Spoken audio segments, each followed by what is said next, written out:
I'm a bead weaver. So that means I sew little tiny seed beads together with a needle and thread, one bead at a time, to make beaded glass fabric. And then I make jewelry out of those pieces of fabric. When I was a little girl, I played with all my dressy great-grandmother's like mid-century costume jewelry and loved it, fell in love for life. And as I got older and I loved jewelry, I'm very working class, as was my great-grandmother, so I learned how to make it. And so I was making earrings, making jewelry, a little bit of this, a little bit of that, and started reading some craft magazines. One of them is called the Lapidary Journal, was very popular then. And they did a feature on a woman who uses the technique that I'm using now to make hats, handbags, and these huge like beaded sphere necklaces, and they were crazy. And I was like, this is very interesting. So she had a tutorial in the back of the magazine for how to make a flat weave, and so I picked it up and tried it. And immediately I was like, oh, yes, yes. So I got really fascinated with this technique and then eventually learned to make some components that are reverse engineered from some antique components and started developing my own line of jewelry. And then as time goes on, I start pushing it to see how far it can go, making flowers, making floral jewelry, making some stuff like that, dimensional. And then eventually it becomes the problem of how do you make jewelry that doesn't spend most of its life in a box or a drawer?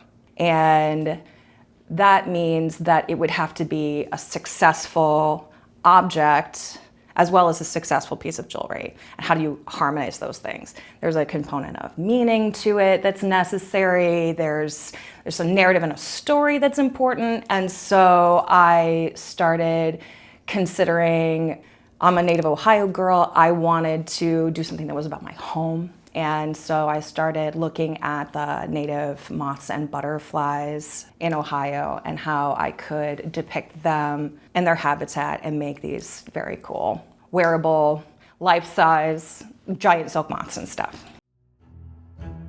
One of the things that's very interesting about trying to get these done, like I get these little, eye patterns down or whatever, and then trying to figure out how to do this without getting too literal, because too literal, it looks geometric, it doesn't look natural. So when to back off and become more painterly, more impressionistic about how to get a good rendering, but also try to hit that uncanny valley thing so that while you were wearing it, somebody might have that moment of, or do you have a bug on you?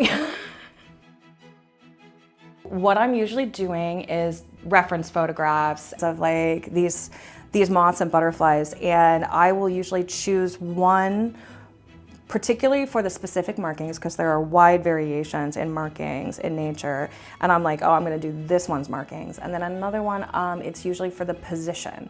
So it's like, oh, his wings are spread just so, but it's just enough that you can see his underwing. And then I make a drawing that is measured to scale, and then I am roughly drawing the markings and stuff, and then I start making a pattern. And the first one is usually awful, but it gives me a place to start. So I will go over and over again until I have it refined to something that I was like, okay, this marking is right.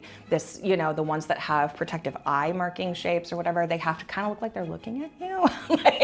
So trying to get that right. And sometimes I'll have to do little tiny studies of like just that section and until it's like pretty correct. And then once I get an upper wing pattern, I replicate it real quick, so I have both wings, and then I usually have to do the lower wing pattern. That black witch moth of mine, I think I made 19 different iterations before I figured out how to get it done. This one, the finishes are what makes it very blingy, right? But the color, if you let the finish speak for itself, then it's very like hyper real. But once you are just looking at this kind of like orange, blush, mauve, beige color scheme, that is actually what the moth looks like. So, you know, and then also when you hold these things up to the light and the light comes through them, that changes a lot. This is one of the pleasures of working with glass, is that it is a living material that takes a lot of different aspects of the light and uses them. I get to have a lot of conversations with people about the wonder of the place we are. That you don't have to travel the whole world to see wonders. Like they're right underneath our feet. And then it becomes a conversation about leave the leaves, plant some native plants, like figure out how to cultivate, even in our human spaces, a place where we get to share our world with these things that belong here and are awesome.